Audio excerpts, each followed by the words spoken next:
foi uma pessoa muito boa que passou pelo mundo.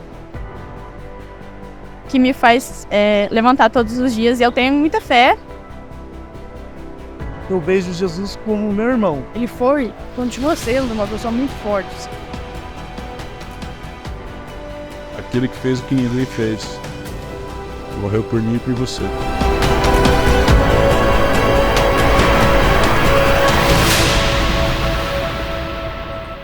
Boa noite. Que bom que você está aqui, seja muito bem-vindo à Igreja Red. Hoje é um dia muito especial para nós, então você veio no dia certo. Nós estamos encerrando um período de comemoração, de celebração pelos 10 anos da nossa história como igreja. Deus tem feito grandes coisas entre nós, temos, pela graça de Deus, um grande futuro pela frente, estamos nos preparando para tudo isso.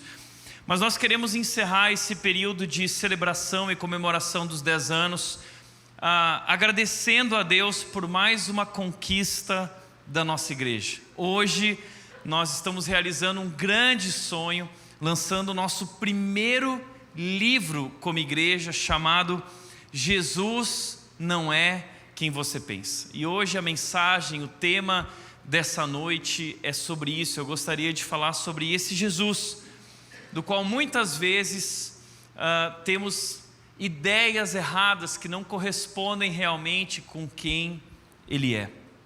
Mas antes de nós falarmos sobre o tema em si, eu gostaria de falar um pouco sobre esse livro. Como eu já disse aqui, esse livro é a realização de um sonho. Eu sonhei minha vida inteira em escrever o primeiro livro, e se Deus quiser, esse é o primeiro de muitos livros.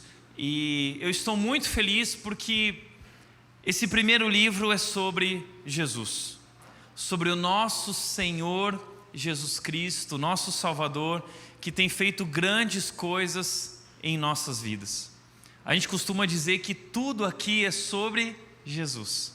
Então o primeiro livro que a gente lança é sobre Ele, e por isso esse momento é tão especial. Eu nunca vou esquecer do dia em que eu estava na sala da minha casa durante a madrugada aos 14 anos, e ali eu tive um encontro com esse Jesus. E ali minha vida mudou da noite para o dia. E essa se tornou minha missão de vida, compartilhar sobre esse Jesus. Então hoje poder compartilhar através de um livro que pode alcançar pessoas ao redor de todo o Brasil e ao redor de todo o mundo, é um momento muito especial para mim e para nós como igreja.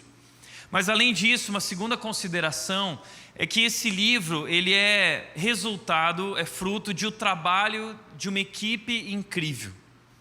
O Steve Jobs dizia que coisas incríveis não são feitas por uma única pessoa, mas sim por uma equipe, por um time.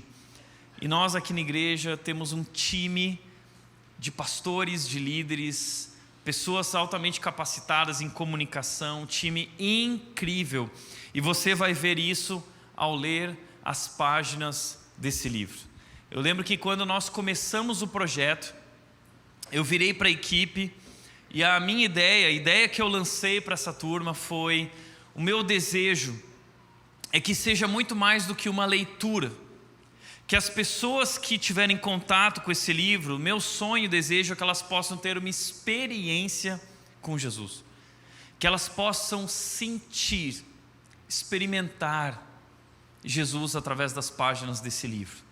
Então, nossa equipe trabalhou muito para tornar isso possível. É claro que nós dependemos completamente do Espírito Santo, mas cremos de todo o coração que o Espírito Santo nos ajudou a produzir esse livro com essa mensagem tão especial a respeito de Jesus. Uma outra consideração importante é que todo o valor da venda desse livro é da Igreja Red. Todo o valor de venda é da Red. Infelizmente, eu não vou ganhar nada com esse livro. Eu doei a minha porcentagem como autor do livro para abençoar a missão do livro, que é levar o nome de Jesus. Então, todo o lucro da venda do livro vai se voltar para a Red, construir um novo espaço para que a gente possa continuar pregando e proclamando o nome de Jesus à nossa cidade, ao nosso país e ao mundo inteiro. Além disso, o livro é uma oportunidade incrível para nós compartilharmos a nossa fé.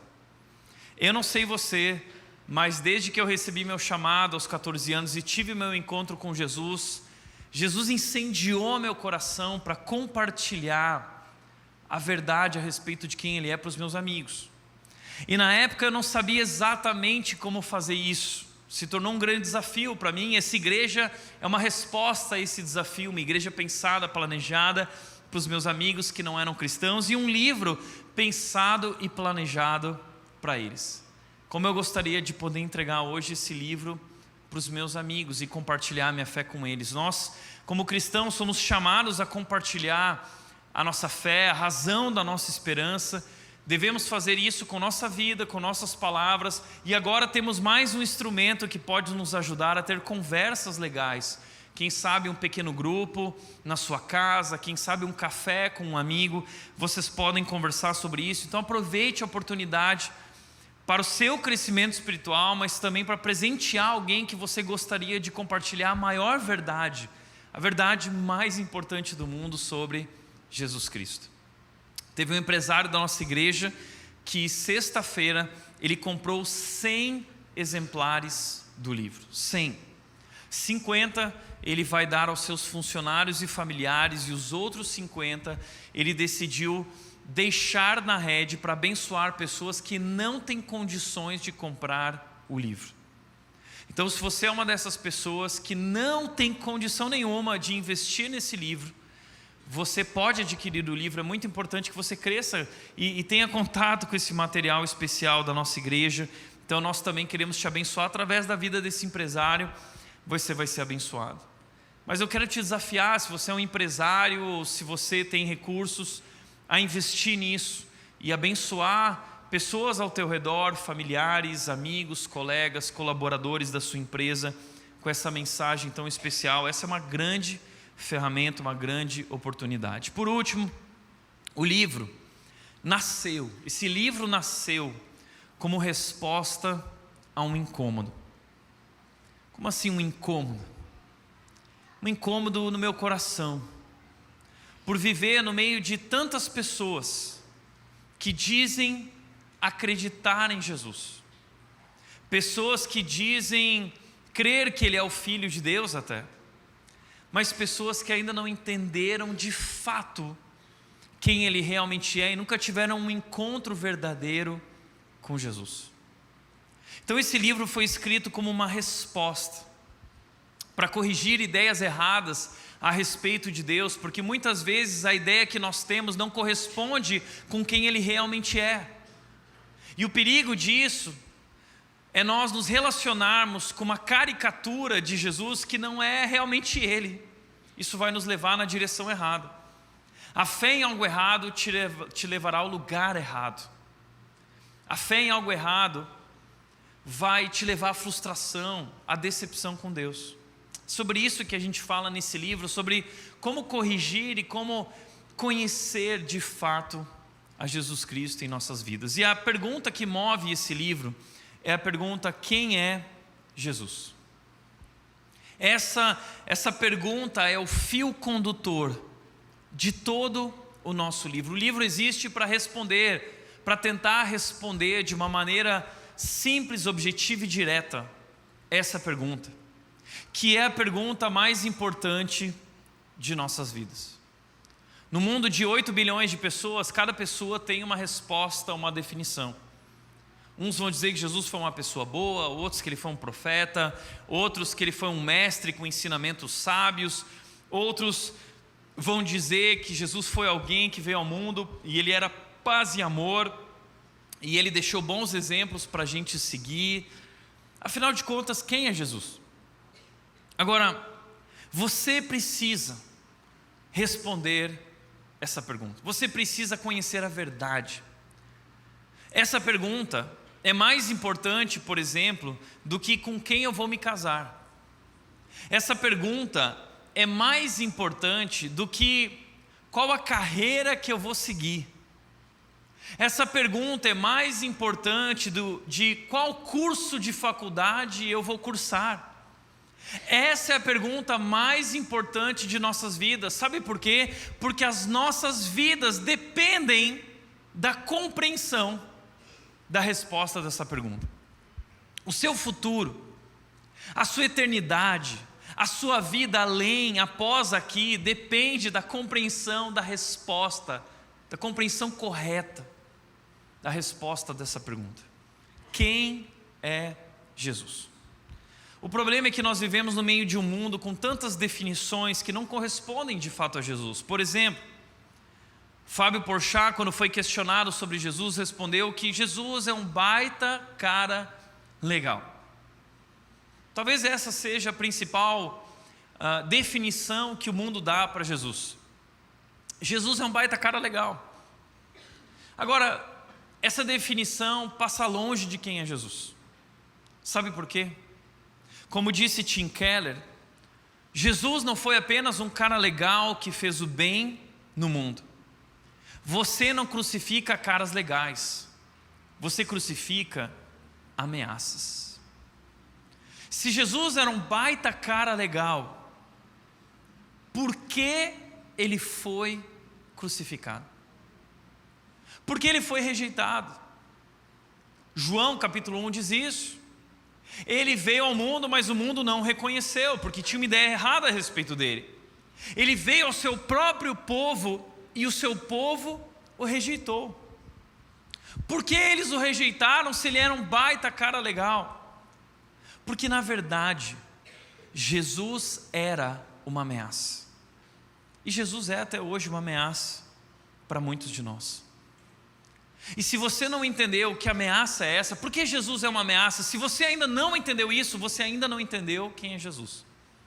Você ainda não está pronto para responder essa pergunta, quem é Jesus? E nesse livro nós tentamos explicar isso. Por que Jesus era uma ameaça? O que estava acontecendo? Nós encontramos a resposta a essa pergunta, por que ele era uma ameaça, o quem é Jesus, nos evangelhos. Os evangelhos foram escritos por homens que viveram com Jesus, Mateus, Marcos, Lucas e João. São homens que viram, João, por exemplo, diz, aquele que vimos, aquele que ouvimos, aquele que nós tocamos, esse é o qual nós anunciamos. Aqueles que estiveram com ele, aqueles que viveram com ele, através dos evangelhos, compartilham conosco quem é Jesus de fato. E eles nos ajudam a corrigir as nossas ideias. O problema é que muitas vezes nós não nos dedicamos a estudar. Nós acumulamos dúvidas e não buscamos responder a essas dúvidas, questões e perguntas no nosso coração e na nossa mente. E por isso nós temos uma definição superficial. Por isso nós temos respostas insuficientes. Por isso nós seguimos um Jesus que não corresponde ao verdadeiro Jesus, porque não mergulhamos nos evangelhos para conhecê-lo. O que eu acho legal é que existe uma série que foi lançada algum tempo atrás, e muitos de vocês devem estar assistindo essa série The Chosen. E eu achei a série The Chosen muito legal por dois motivos. O primeiro motivo é porque a série vai mostrar um Jesus, o lado humano de Jesus. Jesus é 100% Deus e 100% homem. Diz que ele encarnou em forma humana. Deus se revelou a nós na forma humana. Para isso ele se esvaziou. Porque ele não cabe na forma humana. Ele é o Deus poderoso, glorioso, infinito, eterno. Mas ele se esvazia para caber. E ali ele se revela, ele declara quem ele é. E no The Chosen nós vamos ver esse lado humano de Jesus, um Jesus que sorri, um Jesus que brinca, um Jesus que tira onda com os discípulos e com Pedro, um Jesus que dança, um Jesus que abraça, um Jesus que se importa. É muito legal assistir The Chosen, a gente se encanta com esse Jesus. Mas um outro lado do The Chosen é que o The Chosen ele mostra isso, que por que Jesus era uma ameaça. É muito legal isso porque você vai assistindo a série agora e você pode então começar a entender por que Jesus ameaçava aquelas pessoas, aqueles líderes, e por que decidiram crucificá-lo? Por que eles escolheram Barrabás ao invés de Jesus? Soltaram Barrabás e mandaram crucificar Jesus. Por quê? Se você não entender essas questões, você ainda não entendeu quem é Jesus. Mas ao assistir The Chosen, toma cuidado, porque The Chosen é baseado na Bíblia, mas é uma ficção, um romance desenvolvido, tentando contar as entrelinhas, tentando contar as histórias mais completas dos personagens, como Pedro, João, Mateus e os discípulos. Existe muita coisa ali que é criada, mas é criada em cima de algum embasamento, então é criado de uma maneira bacana. Dá para a gente imaginar como poderia ter sido, mas a gente tem que ter cuidado, porque não é exatamente muitas vezes o que a Bíblia conta, porque eles vão além. É como a minha mãe, que um dia virou para mim, ela falou assim: Tiago, sabe aquele momento em que o rei Davi, a mulher fez aquilo com o rei Davi? Eu disse: mãe, eu não lembro desse momento aí, puxa. E eu fiquei assim, eu preciso descobrir. Eu fui para a Bíblia, eu comecei a estudar a Bíblia, eu não encontrei, até que eu descobri que não foi na Bíblia, foi na novela da Record. Então deixa eu te falar uma coisa: não confia na novela da Record. Mas algo muito interessante da série The Chosen é o primeiro capítulo. Meu preferido da série The Chosen é o primeiro capítulo. E muita gente que assistiu a série vai falar assim: o primeiro? Que eu ouço todo mundo falando assim: não, o primeiro é insuportável, o primeiro é difícil, que você não entende nada, só no final você vai entender. Mas eu me encantei com o primeiro episódio, porque o primeiro episódio é sobre uma mulher, e uma mulher muito importante, que desempenhou um papel muito importante na vida e no ministério de Jesus. O primeiro episódio é sobre Maria Madalena. E infelizmente muitas, se não a maioria das pessoas, ainda não entendeu a importância dessa mulher na história e no ministério de Jesus e nos evangelhos. Para você entender a importância dela, ela é a única mulher que é citada nos 4 evangelhos. Ou seja, muitas mulheres são citadas nos evangelhos, mas ela é a única que é citada nos 4. E em todas as listas de nomes de mulheres que ela aparece, o nome de Maria Madalena é sempre o primeiro nome. Não é porque ela tinha uma relação, uma paixão por Jesus, como disse o Dan Brown naquele livro O Código da Vinci. Esquece isso, isso é um absurdo. Mas é porque essa mulher, de fato, desempenhou um papel importante e se tornou um instrumento na história da redenção. Agostinho de Hipona, um dos pais da igreja, disse o seguinte: que Maria Madalena é a apóstola dos apóstolos. Por que ele disse isso? Porque Maria Madalena foi escolhida por Jesus para ser a primeira pessoa a quem ele ia aparecer após a sua ressurreição. Não foi nenhum outro discípulo. Não foi João, o discípulo a quem Jesus amava, como ele mesmo se autodefine. Não foi Pedro. Jesus escolheu aparecer a Maria Madalena. E não foi por acaso. Eu creio que é proposital. Jesus nasce, o Salvador do mundo, o Filho de Deus, nasce de uma mulher. E o Filho de Deus, o Salvador do mundo, vai ser proclamado primeiro ao mundo por meio de uma mulher. Deus está fazendo algo novo. Deus está convidando as mulheres de novo a fazerem parte, a assumirem o seu lugar no palco da redenção, na história da redenção. Deus está querendo ressaltar, Deus está querendo enfatizar o valor e o papel que as mulheres têm. Por isso Maria Madalena está ali, e ela é uma personagem tão importante. O Tim Keller, inclusive, vai dizer que ela é a primeira cristã da história, porque ela foi a primeira a ver o Cristo ressurreto, a primeira a crer no Cristo ressurreto. E cristão é alguém que crê na morte e ressurreição de Jesus. E hoje eu quero olhar para a vida dessa mulher. E olhando para a vida dessa mulher, eu quero te convidar a entender o que significa ser cristão e qual é a nossa jornada com Jesus.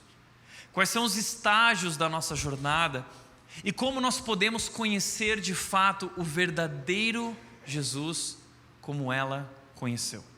Para isso, eu quero te mostrar o final do primeiro episódio da série The Chosen, o encontro de Jesus com Maria Madalena. Presta atenção. Eu já disse para me deixar.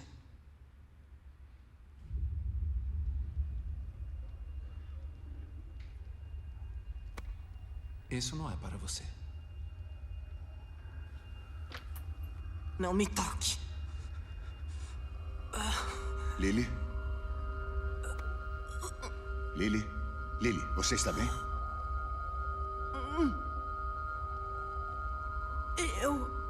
Eu preciso ir. Me deixe em paz.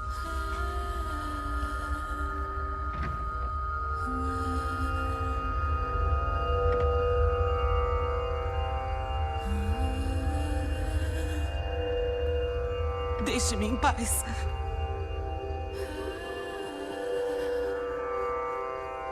Maria!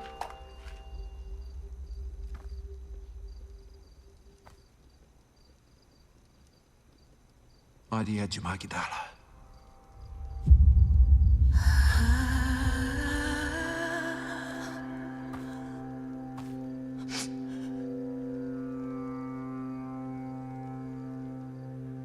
Quem é você? Como sabe o meu nome? Assim diz o Senhor, aquele que a criou. Aquele que a formou. Não tema, pois eu a resgatei. Eu a chamei pelo nome.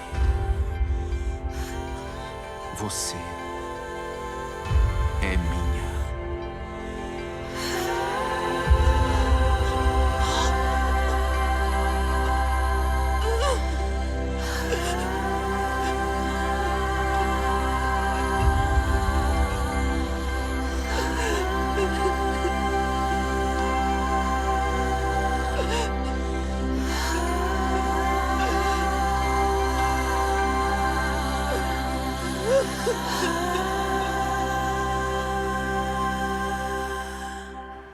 Uau! Maria Madalena, não por acaso, está presente nos evangelhos de maneira tão intensa, mas ela está ali porque ela serve como uma referência para todos nós. E eu achei muito legal que o The Chosen conseguiu perceber isso nos evangelhos, o valor e a importância dessa mulher. E olhando para ela como nossa referência, como alguém que teve um encontro com Jesus, como alguém que conheceu o verdadeiro Jesus, que eu quero falar sobre os 4 estágios da nossa fé, da nossa jornada com Jesus para conhecê-lo. O primeiro estágio da nossa jornada é transformação. Lucas capítulo 8, versículo 1, diz o seguinte: pouco tempo depois, Jesus começou a percorrer as cidades e os povoados vizinhos, anunciando as boas novas a respeito do reino de Deus. Jesus, no seu ministério, começou a percorrer as cidades e ele proclamava a boa notícia de que um novo tempo estava chegando, o reino de Deus. E esse reino era possível por meio daquele que é o Cordeiro de Deus, o Cristo que veio dar a vida por nós naquela cruz. E então Jesus está anunciando o seu reino, esse novo tempo, convidando pessoas a segui-lo e conhecê-lo. E é nesse momento que surge Maria Madalena. O versículo 2 diz: iam com ele, com Jesus, os 12 e também algumas mulheres que tinham sido curadas de espíritos impuros e enfermidades. Entre elas estavam Maria Madalena, de quem ele havia expulsado 7 demônios. Maria Madalena é conhecida nos evangelhos como aquela de quem Jesus havia expulsado 7 demônios. Eu fico um pouco constrangido com a maneira como os evangelistas se referem a ela. De certa forma, rotulam ela. Nós vivemos em um mundo de rótulos. Nós vivemos em um mundo de estereótipos. Nós vivemos em um mundo de dedos apontados. Nós vivemos em um mundo de acusações. Um mundo que está pronto a jogar pedras. Um mundo que está sempre apontando os nossos pecados, os nossos erros, as nossas falhas. Um mundo que nos define de acordo com o nosso passado. Mas com Deus não é assim. Deus não nos trata com base no nosso passado. Então, por quê? Não somente nesse versículo, mas em outros versículos e vários momentos dos evangelhos, quando Maria Madalena é citada, por que ela é citada com esse rótulo de aquela de quem Jesus havia expulsado 7 demônios? Isso é um pouco constrangedor. Mas eu creio que essa ênfase é proposital. Sabe por quê? Porque o propósito dos evangelistas, dos evangelhos, dos discípulos que escreveram esses textos é mostrar a transformação profunda que Maria Madalena experimentou ao conhecer o verdadeiro Jesus. É isso que acontece em nossas vidas quando nós conhecemos o verdadeiro Jesus. É impossível conhecer Jesus e continuar sendo o mesmo. Nenhuma pessoa, ao conhecer Jesus, continua sendo a mesma pessoa. Ao se encontrar com o verdadeiro Jesus. E o que transforma a nossa vida é o encontro com o verdadeiro Jesus e não com as ideias sobre Jesus. Porque tem muita gente que tem ideias sobre Jesus, mas nunca teve um encontro com o verdadeiro Jesus. Maria teve um encontro e ela foi completamente transformada. E sabe que isso é muito verdade na minha história de vida, porque no dia que eu vi o Senhor, no dia que eu encontrei Jesus, a minha vida foi transformada profundamente. Essa é uma das marcas de que você conheceu ou conhece o verdadeiro Jesus. Nós somos transformados. Não importa qual é o seu passado, não importa quais são os teus pecados, não importa quais são tuas falhas, teus erros, nós não somos mais definidos pelo nosso passado. Quando nós encontramos Jesus, nós descobrimos não somente quem Ele é, mas nós descobrimos quem nós somos. Um encontro com Jesus, na verdade, é um encontro consigo mesmo. Nós vivemos em um mundo de pessoas que querem descobrir quem são. Nós estamos em busca da nossa identidade. Nós vivemos, nós trabalhamos, nós casamos, até divorciamos em busca de sentido, em busca de satisfação. Mas a verdade é que nós só vamos descobrir quem nós somos e só vamos encontrar sentido na nossa vida quando nós entendermos quem é Jesus. Entenda isso.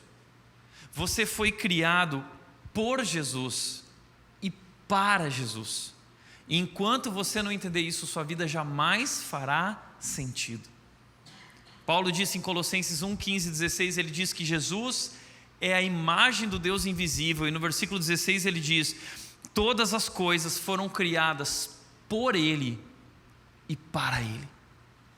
Você foi criado por Jesus e para Jesus. E enquanto você não entender isso, sua vida jamais vai fazer sentido. Então é só quando a gente responde a pergunta quem é Jesus, que a gente está apto para responder quem sou eu, quem somos nós. Você nunca vai poder responder a pergunta quem você é, quem eu sou, enquanto não souber responder a pergunta quem é Jesus, porque a sua vida, você é uma criação de Jesus e é Ele quem diz quem você é, e não o mundo que você vive, e não os teus sentimentos, não o que você sente, não o que você faz. É Ele criou a tua vida, como Ele disse para Maria Madalena: você é minha, eu te criei, eu te conheço, e você é meu, você é minha. E quando nós nos encontramos com Jesus, nós somos libertos desse peso que nós carregamos durante toda a nossa vida, desse vazio existencial que nos assola todos os dias e todas as noites quando nós dormimos no travesseiro. Ali então nós descobrimos o sentido, nós descobrimos satisfação e nós somos libertos dos fantasmas do nosso passado, das sombras dos nossos erros e dos nossos pecados. Nós somos libertos dos demônios que nos assolam. Por isso a pergunta que eu quero te fazer é: qual é o mal que te aflige? Quais são os teus 7 demônios? O que é que te faz viver com culpa? O que é que te faz viver com medo? O que é que te faz viver de cabeça para baixo? O que é que te faz viver coberto de vergonha? O que é que te faz viver sem sorrir? O que é que te faz viver angustiado, isolado, desesperado? É na resposta a essas perguntas que nós encontramos os nossos 7 demônios, dos quais Jesus quer nos libertar. Jesus quer te libertar do mal que te aflige, do mal que te separa, do mal que tem destruído a sua vida. Não importa qual ele é, pode ser uma possessão demoníaca de verdade, ou pode ser simplesmente o pecado, pode ser a ação do inimigo através do pecado. Como disse o Papa João Paulo, existem demônios educados, e nós convivemos com ele como pecados de estimação, ídolos do nosso coração, que vão destruindo a nossa vida e nos afastando de Deus. Qual é o mal que te aflige? Entenda uma coisa: quando você conhece Jesus, você é liberto, você é transformado. Essa é a primeira evidência de que você conheceu o verdadeiro Jesus. Você vive uma transformação profunda. E sabe, você é aceito por Deus, você é recebido por Deus, você é reconhecido por Deus. Maria Madalena era rejeitada pela sociedade, mas ela é reconhecida por Jesus. Os estudiosos acreditam que Maria Madalena talvez vivia isolada numa região que era um cemitério, onde ali viviam as pessoas que viviam possessas pelo demônio. Mas Jesus liberta ela e dá uma nova vida para ela, restaura a identidade dela, ressignifica a história dela e convida ela para participar da sua história, da história da redenção, dando para ela um papel importante na sua história, no seu plano. E é isso que Cristo quer fazer na sua vida. Entenda, Jesus não nos trata com base no nosso passado. A graça de Deus nos oferece perdão e uma oportunidade de recomeçar, independente das nossas falhas, fraquezas e do nosso passado. Por isso, uma das imagens do livro que representa muito bem é essa: perdoado. Felipe Guga, que foi um artista brasileiro, fez parte, que é um grande artista brasileiro, fez parte desse grande projeto Desafio do Livro, tentando trazer em imagens, expressar em imagens aquilo que a gente queria ensinar sobre Jesus. E aqui está uma dessas imagens. Nós não somos mais definidos ou tratados de acordo com o nosso pecado, nós fomos perdoados. Como disse Ricardo Gondim, o perdão de Deus é muito mais vasto do que podemos imaginar. Mesmo tendo um passado tenebroso e feio, podemos ser apenas filhos amados e queridos de Deus. O passado não nos acusa mais. Somos verdadeiramente livres em Deus para um futuro lindo. Em Cristo, o nosso passado não define mais a nossa vida e o nosso futuro. Nós podemos viver uma nova história. A Bíblia diz em 2 Coríntios 5,17: se alguém está em Cristo, é uma nova pessoa. As coisas velhas ficaram para trás e tudo se fez novo. O que significa se alguém está em Cristo? Se alguém teve um encontro com Cristo, se alguém conheceu verdadeiramente a Cristo, é uma nova pessoa. Primeiro estágio é transformação. Nós somos transformados e a partir de agora nós somos chamados e reconhecidos por Deus como seus filhos. Você é um filho amado de Deus, você é uma filha amada de Deus. E é aí que está a nossa identidade, o sentido da nossa vida e a nossa satisfação. Então, no meio de um mundo que aponta o dedo, que tenta nos rotular, que tenta nos destruir, no meio de tantas vozes barulhentas que querem nos acusar, nós precisamos aprender a ouvir a voz de Deus que declara: você é meu filho amado, você é minha filha amada. Essa é a nossa identidade. E essa expressão, precisa ser muito mais do que um versículo bíblico que você decora. Essa verdade, declaração, se torna uma voz que nos sustenta. Essa é a voz que me sustenta. Essa é a voz que me define. Essa é a voz que me satisfaz. Transformação é o primeiro estágio. O segundo estágio, então, como ser transformado? Talvez muitos de vocês estão ouvindo isso e dizendo: tá bom, Tiago, mas como eu posso viver essa transformação, porque ela ainda não aconteceu na minha vida? E o texto de Maria Madalena continua dizendo e nos ensinando como nós podemos viver essa transformação. O versículo 2 diz: iam com ele. O primeiro P é proximidade. São 3 P's da transformação. O primeiro P é proximidade. Cola em Jesus, segue Jesus, anda com Jesus, busque intimidade com Jesus por meio da sua palavra, por meio da oração, por meio da comunhão na igreja. Busque Jesus, gruda em Jesus. Maria Madalena se agarrou em Jesus a partir daquele momento e não largou mais. Aonde Jesus ia, Maria Madalena ia junto. Proximidade. É assim que nós somos transformados. Mas o segundo P da transformação é pessoas. O texto diz: iam com ele os 12 e também algumas mulheres. Maria Madalena abandona aquela individualidade, ela passa agora a viver em comunidade. Então ninguém segue a Jesus sozinho, e ninguém vai ser transformado andando sozinho.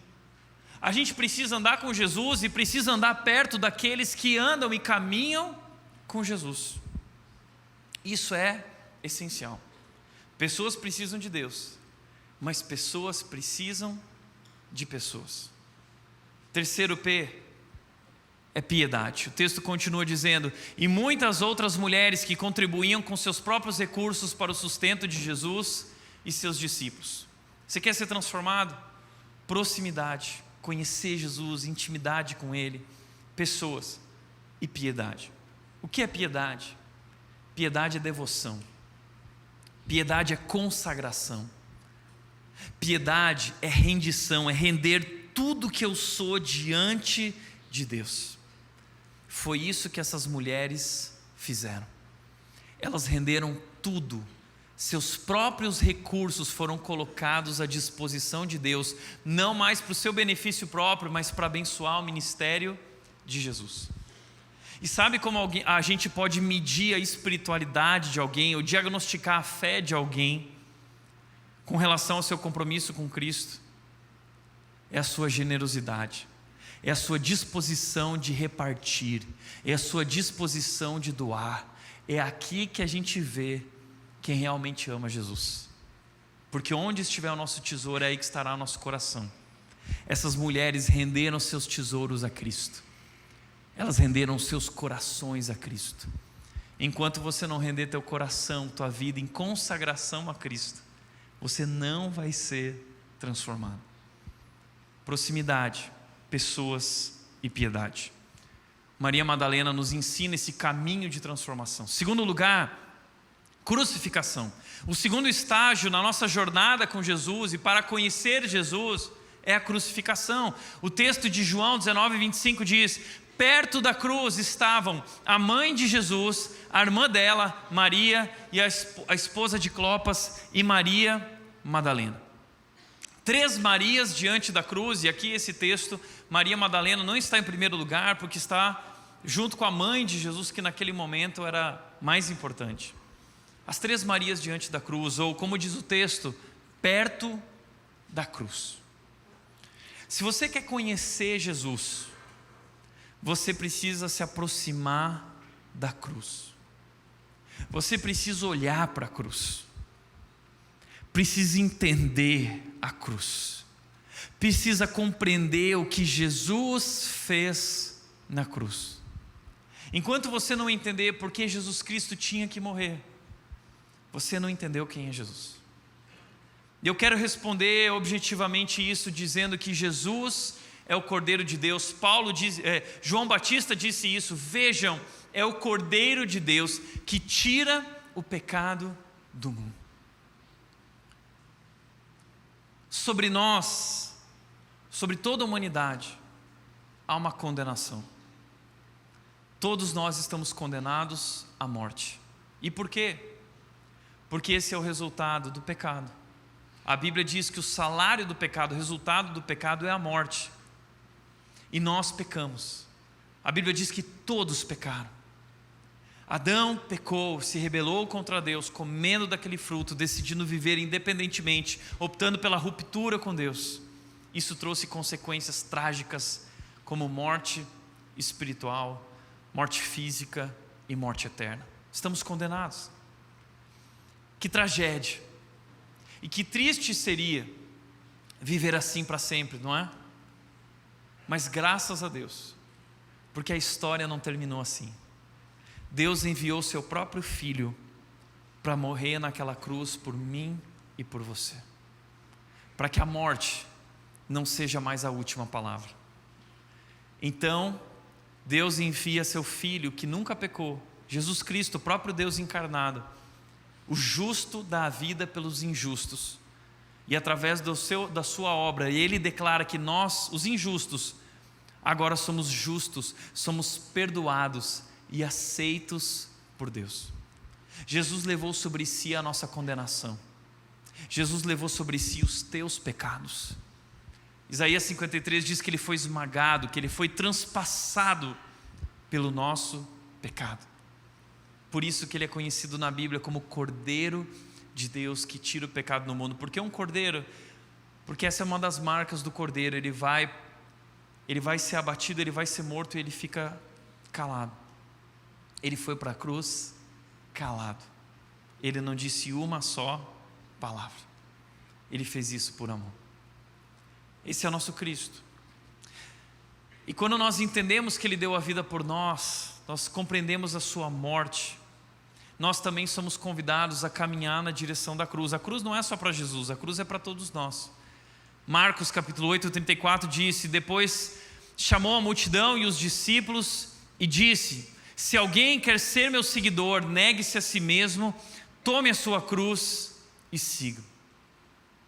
A cruz não é só de Jesus, a cruz é para todos nós. Jesus disse: quem quiser me seguir, tome a sua cruz também. E o que significa tomar a cruz? Tomar a cruz significa morrer para si mesmo. Tomar a cruz significa negar a si mesmo. O que é negar a si mesmo? É negar meus desejos, negar minhas vontades, negar meus sentimentos e viver de acordo com a vontade de Deus. É viver agora não mais de acordo com o meu próprio coração. O eixo da minha vida, o embasamento, o fundamento da minha vida não é mais o que eu quero, é aquilo que Ele quer para a minha vida. E eu abro mão da minha vida para segui-lo, como Paulo disse: fui crucificado com Cristo. Assim já não sou eu mais quem vive, mas Cristo vive em mim. Nós somos convidados a morrer. Quando Jesus nos chama, Ele nos chama para vir e morrer. Vir e nos esvaziar. É muito divertido seguir Jesus até descobrir para onde Ele está indo. Ele está indo para a cruz e Ele nos convida a segui-lo. Ele nos convida a nos esvaziar. Ele nos convida a amar aqueles que não merecem ser amados. Isso é tomar nossa cruz. É amar aquele que não merece ser amado. É insistir em amar aquele que insiste em não merecer ser amado. É perdoar aquele que não merece ser perdoado. É servir quem não merece ser servido. É servir quem te traiu, como ele serviu Judas, lavando os pés de Judas na última ceia com aquela bacia. Então ser cristão, seguir Jesus, é a crucificação, é pegar a bacia, tomar a bacia e servir, morrer para si mesmo e olhar para o outro, dedicar sua vida ao outro, orar por aqueles que te perseguem, abençoar os nossos inimigos. Essa lógica para nós é muito estranha, não é? Mas essa é a lógica de Jesus, uma lógica absurda. nós somos chamados a morrer para si mesmos. Então, a jornada de conhecer Jesus passa pela crucificação do nosso ego, do nosso eu. E a pergunta que eu quero te fazer é a seguinte: você já tomou a sua cruz? Você já morreu para si mesmo? Quais são as áreas da sua vida que você ainda não crucificou e você ainda insiste em fazer do seu jeito e você é teimoso? Quem você precisa perdoar que você não quer liberar perdão? Porque se você não perdoa, você não pode se dizer um seguidor de Jesus. Não diga. Não existe nada mais incoerente na face da terra que um cristão que não perdoa. Porque a nossa salvação em Cristo está baseada, fundamentada no perdão de Deus, o perdão imerecido de Deus. E o aprendizado para amar pessoas difíceis e perdoar pessoas que não merecem ser perdoadas começa quando a gente compreende quão difícil é para Deus amar e perdoar alguém como nós que não merece também. Então muita gente às vezes fala assim: Tiago, mas esse negócio de perdão não funciona. O que não funciona é raiva, o que não funciona é ressentimento, o que não funciona, o que não dá certo é viver respirando ares de vingança. O perdão sempre dá certo. E o perdão é o caminho do cristão, a crucificação. Como diz Tim Keller, todo perdão requer uma experiência de morte e ressurreição. E Cristo nos chama a morrer como Ele morreu, para amar e perdoar os outros, como Ele nos amou e nos perdoou.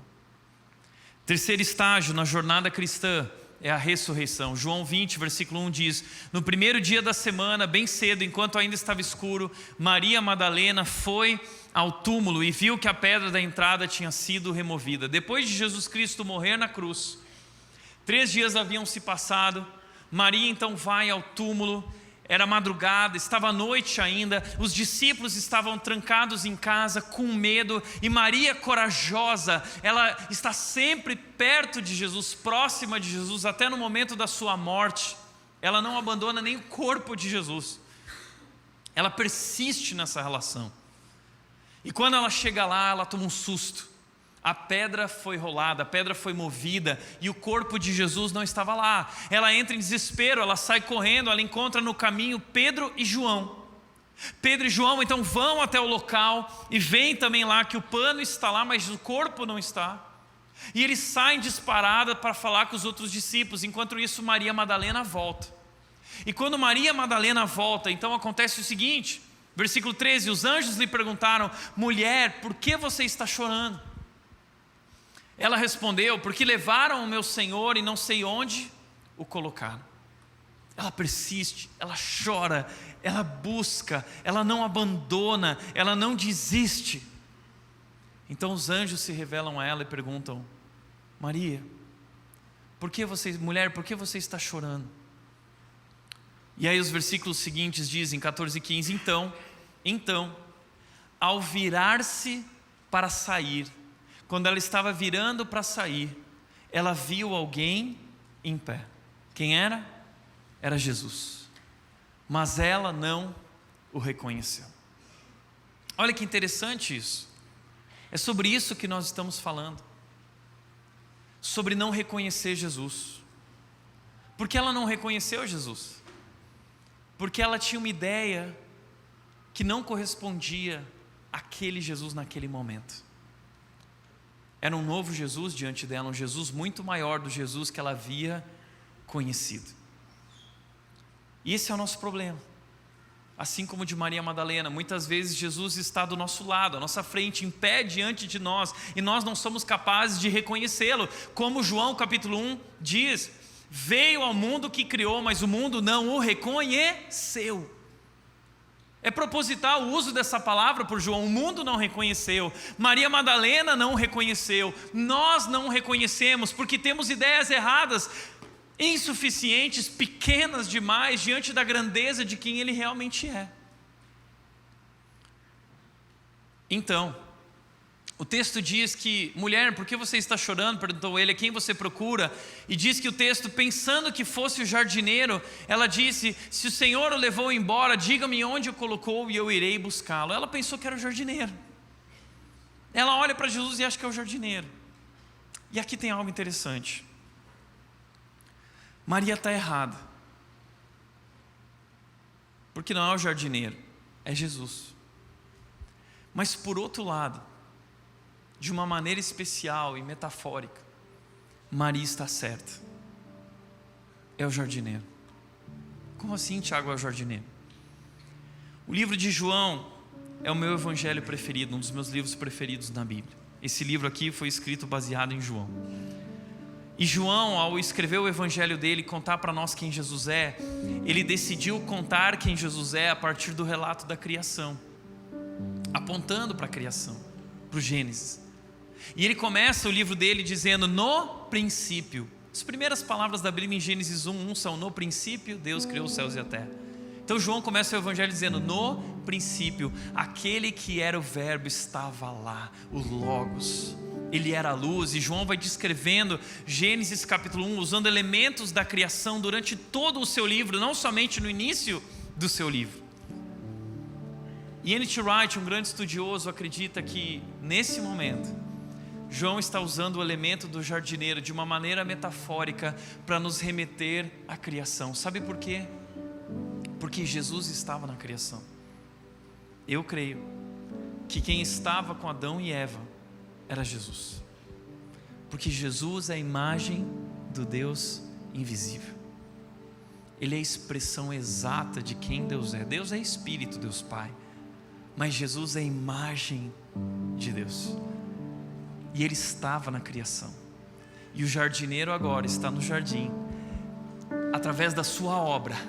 Ele está restaurando a sua criação. E a Bíblia diz em Efésios 2:10 que nós somos uma nova criação.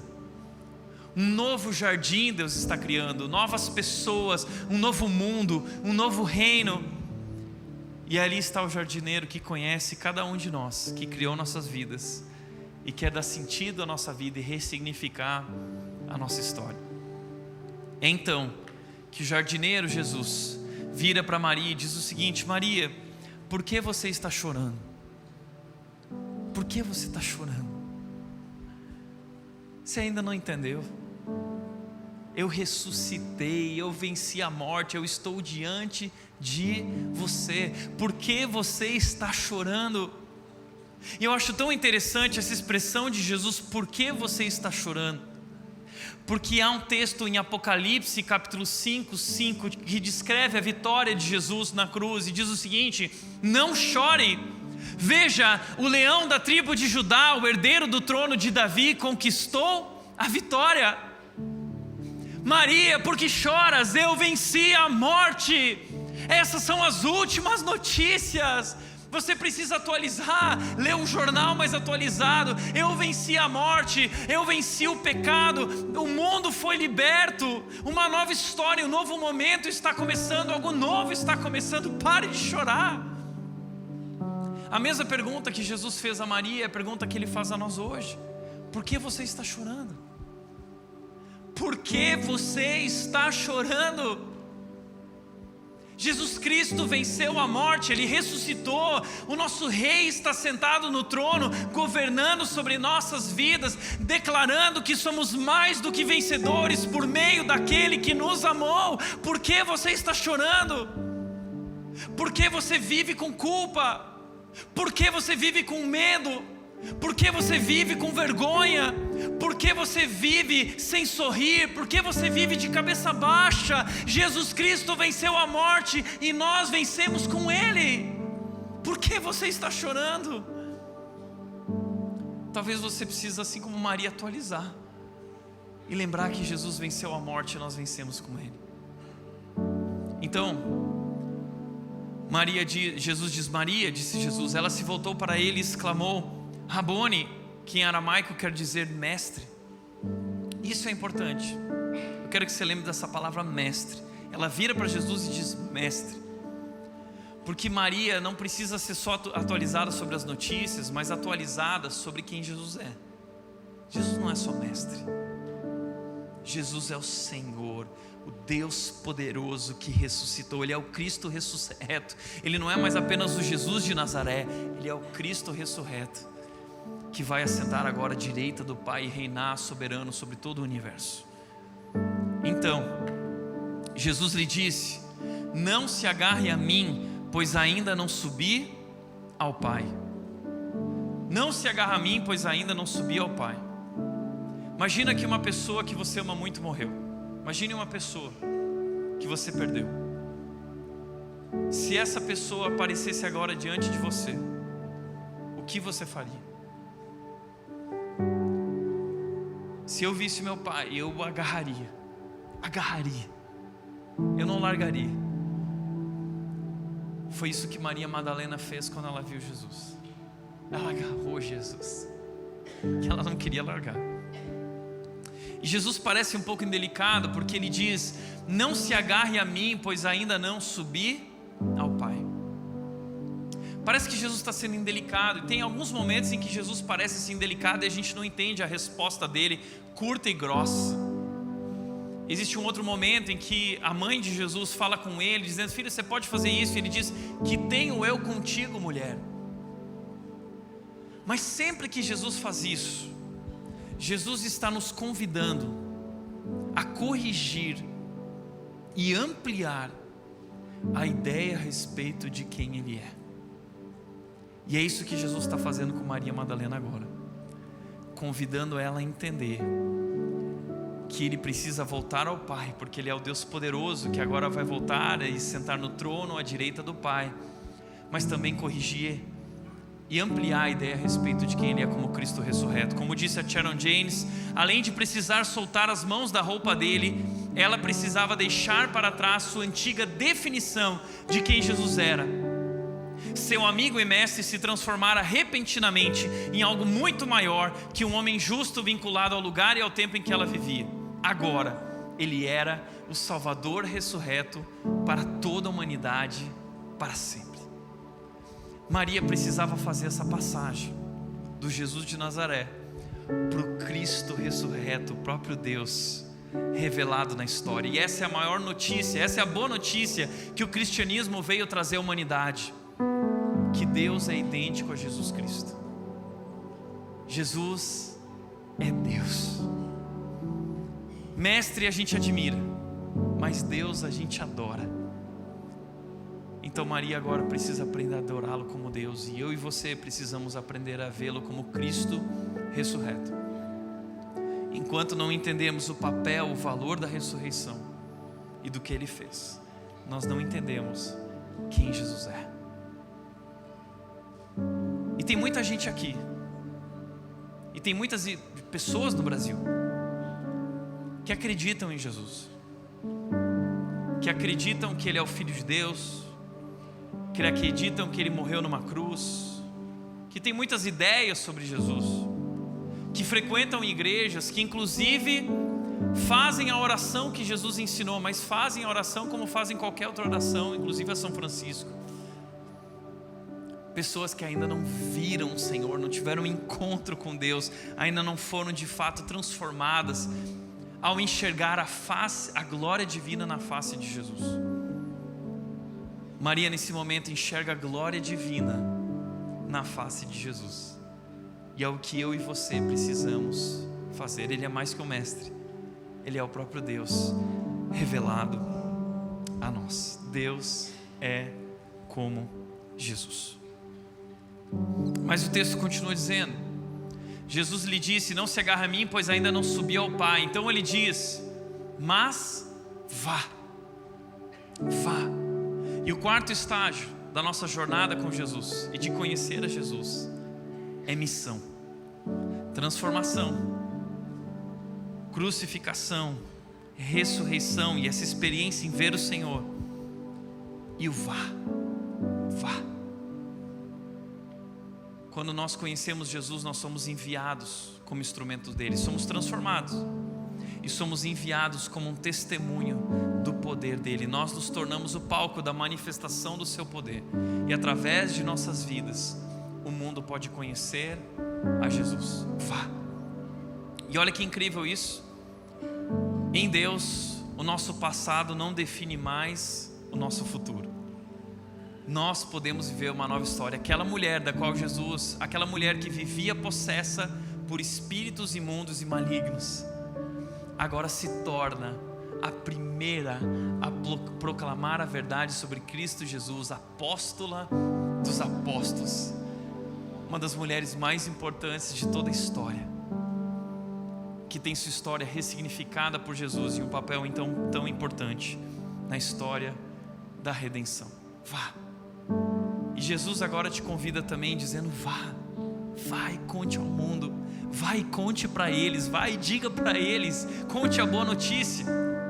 E qual é a boa notícia? A boa notícia é essa: procure meus irmãos e diga-lhes: eu vou subir para meu Pai e Pai de vocês, para meu Deus e Deus de vocês. Essa é a boa notícia. Qual é a boa notícia? Algo mudou. Como disse N.T. Wright, decididamente algo mudou, algo foi realizado. Um novo relacionamento ganhou vida. Os discípulos são acolhidos agora em um novo mundo, um mundo no qual podem conhecer a Deus. Nós agora podemos conhecer a Deus da mesma forma que Jesus o conhece, no qual podem ser os filhos que têm intimidade com o seu Pai.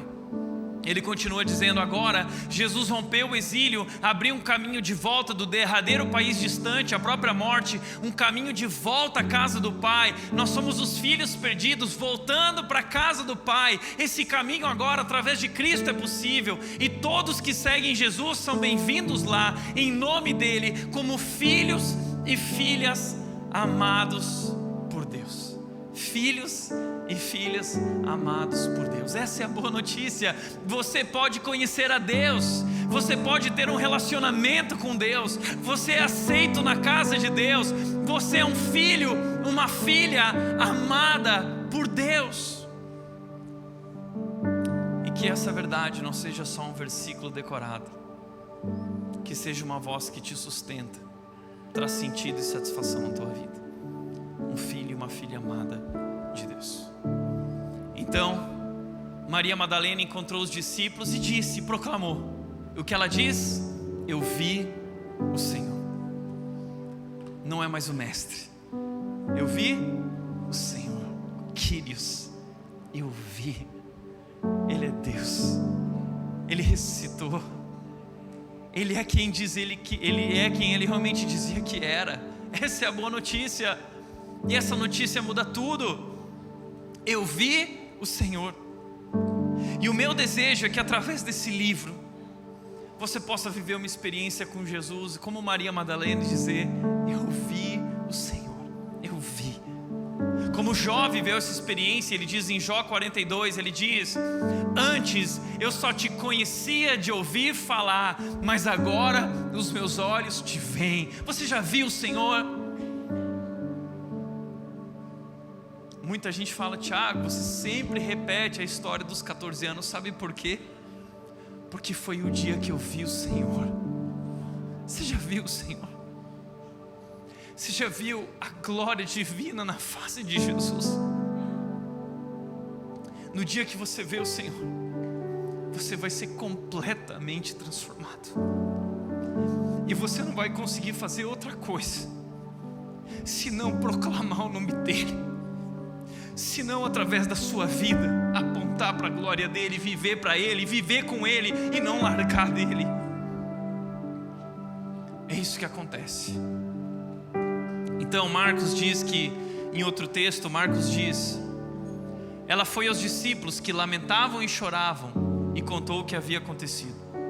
Ela é a primeira a pregar o Evangelho, ela é a primeira missionária, ela é o instrumento de Deus. Uma nova história, não importa o seu passado, você é convidado a participar da história de Jesus Cristo. Seu passado foi perdoado e Deus te dá hoje a oportunidade de recomeçar e assumir um papel importante na história dEle e ser um instrumento nas mãos dEle a um mundo que chora e lamenta. Maria vem com a boa notícia, aqueles que estavam com medo choravam e lamentavam, e agora nós hoje na nossa geração, assim como Maria Madalena, somos enviados a compartilhar com o mundo a boa notícia O mundo está chorando, o mundo está lamentando, o mundo está clamando, o mundo está sedento, o mundo está desesperado, e nós somos os portadores da boa notícia. Jesus Cristo diz: agora vá e compartilhe ao mundo, vá e apresente, vá e diga: eu vi o Senhor, eu vi o Senhor. Como Jó disse: quanto a mim, sei que o meu Redentor vive, que um dia por fim ele se levantará sobre a terra. Jó disse isso há 4.500 anos, 5.000 anos atrás, um dos primeiros seres humanos que nós temos relato na história bíblica. Ele diz: eu sei que o meu Redentor vive e que um dia ele se levantará sobre a terra. Ele se levantou sobre a terra. Ele não é mais o cordeiro, ele é o leão. Ele não está mais crucificado, ele está agora glorificado. Ele não é mais o servo sofredor, ele é o Rei eterno. Ele não está mais na cruz, ele está sentado no trono. Ele não está mais morto, ele vive para sempre, e nós viveremos com ele. Levanta e canta com a gente essa canção de adoração.